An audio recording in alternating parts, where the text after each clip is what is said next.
ధర్మము అంటే ఏంటి? ధర్మ ఆచరణ అంటే ఏంటి? ఈ మాతాజీ గారు కీర్తనలో ఎంత బాగా వివరించారో మీరు చూడండి. మీరు పూర్తి వీడియో కొరకు పల్లెకాళ్ళు యూట్యూబ్ ఛానల్ను సంప్రదించండి. ధర్మం అంటే ఏంటిది ఇది తెలుసుకోవాలి కదా.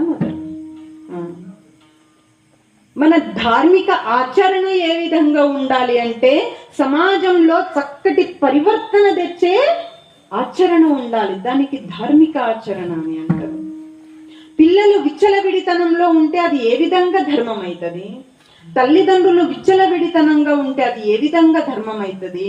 మన జీవితంలో మంచి చెడు అనేటటువంటి తేలికరే మనకు లేదు, అది ఎక్కడ నుంచి ధర్మం అవుతుంది? మనం ధార్మిక ఆచరణ చేయాలి అంటే మన లోపల ఇటువంటి చక్కటి మౌలిక విలువలు అందరికి తెలిసి ఉండాలి, నైతిక విలువలు అందరికి తెలిసి ఉండాలి, సామాజిక బాధ్యత ఉండాలి.